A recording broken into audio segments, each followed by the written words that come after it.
तो दोस्तों इस वीडियो में हम आपको बताएंगे कि आखिर क्यों जो है 29 फरवरी के बाद पेटीएम पेमेंट बैंक बंद हो जाएगा।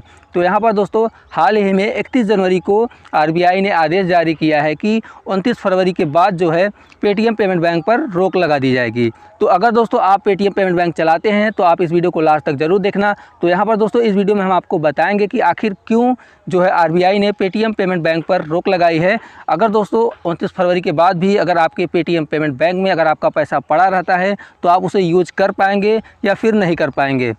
तो चलिए दोस्तों फटाफट से वीडियो को स्टार्ट करते हैं। तो यहाँ पर दोस्तों 29 फरवरी के बाद जो है पेटीएम पेमेंट बैंक बंद हो जाएगा। तो यहाँ पर दोस्तों 29 फरवरी 2024 के बाद इसकी कई सारी सर्विस काम नहीं करेंगी।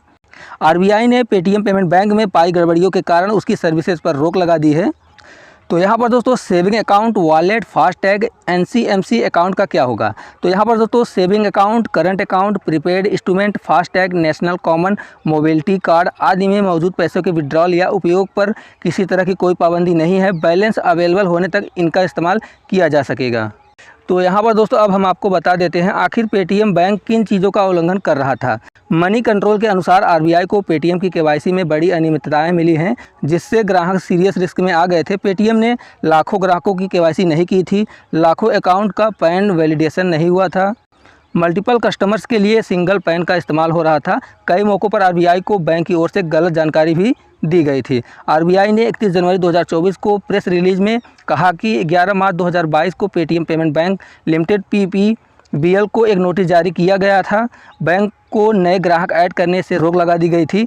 एक एक्सटर्नल टीम से सारे ऑडिट कराने की भी बात कही गई थी।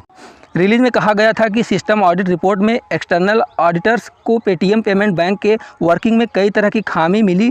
पता चला कि बैंक ने आरबीआई के नियमों की अवहेलना भी की है। इसके बाद आरबीआई ने कड़ा एक्शन लेने का फैसला लिया। आरबीआई ने 4 बातें कहीं।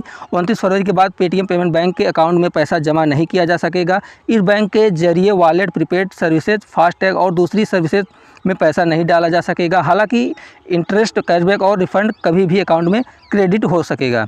इस बैंक के ग्राहकों के saving account, current account, prepaid उपकरण, Fastag, national common mobility card आदि में मौजूद पैसे के विड्रॉल या उपयोग पर किसी तरह की पाबंदी नहीं है। बैलेंस अवेलेबल होने तक इसका इस्तेमाल किया जा सकेगा। दूसरे नंबर के पॉइंट में बताई गई सर्विसेज के अलावा 29 फरवरी 2024 के बाद कोई भी बैंकिंग सर्विस प्रोवाइड करने की अनुमति पेटीएम पेमेंट बैंक के पास नहीं होगी। यूपीआई सुविधा भी 29 फरवरी के बाद नहीं दी जा सकेगी। तो यहाँ पर दोस्तों पेटीएम के सीईओ विजय शेखर शर्मा ने दावा किया है कि पेटीएम काम कर रहा है और 29 फरवरी के बाद भी हमेशा की तरह काम करता रहेगा। मैं पेटीएम टीम के प्रत्येक सदस्य के साथ अपने अथक समर्थन के लिए आपको सलाम करता हूं। हर चुनौती का एक समाधान है। 197 कम्युनिकेशन ने कहा कि एक पेमेंट कंपनी के रूप में वो अलग अलग पेमेंट प्रोडक्ट पर बैंकों के साथ काम करती है, सिर्फ पेटीएम पेमेंट बैंक के साथ नहीं। प्रतिबद्ध शुरू होने के बाद से कंपनी ने अन्य बैंकों के साथ काम करना शुरू कर दिया है। आगे चलकर कंपनी केवल अन्य बैंकों के साथ काम करेगी, पेटीएम पेमेंट बैंक लिमिटेड के साथ नहीं। कंपनी की यात्रा के अगले चरण में वो पेमेंट और फाइनेंशियल सर्विस का विस्तार करेगी, लेकिन इससे केवल अन्य बैंक की पार्टनरशिप में किया जाएगा। और यहाँ दोस्तों आरबीआई ने कहा है पेटीएम पेमेंट बैंक में आरबीआई को जो गड़बड़ियाँ मिली हैं, अगर उनका समाधान नहीं निकलता है तो बैंक मुश्किल में पड़ जाएगा। किसी भी दूसरे बैंक से इसे टेक ओवर करने की नौबत भी आ सकती है। पेटीएम पेमेंट बैंक अब नए ग्राहकों को नहीं जोड़ पाएगा। आरबीआई ने तत्काल प्रभाव से रोक लगाई है। 29 फरवरी के बाद बैंकिंग सर्विस भी नहीं दे पाएगी company. Reserve bank of India RBI ने तत्काल प्रभाव से पेटीएम की बैंकिंग शाखा पेटीएम पेमेंट बैंक पीपीबीएल के नए ग्राहकों को जोड़ने पर रोक लगा दी है। आरबीआई ने 31 जनवरी 2024 को यह आदेश जारी किया है। केंद्रीय बैंक के नियमों का पालन नहीं करने के चलते पेटीएम पेमेंट बैंक पर रेगुलेशन एक्ट के तहत यह कार्रवाई की है। तो आई होप दोस्तों आपको वीडियो पसंद आई होगी। अगर दोस्तों आपको वीडियो पसंद आए हो तो वीडियो को लाइक और चैनल को सब्सक्राइब जरूर कर लेना। मिलते हैं दोस्तों नेक्स्ट वीडियो में।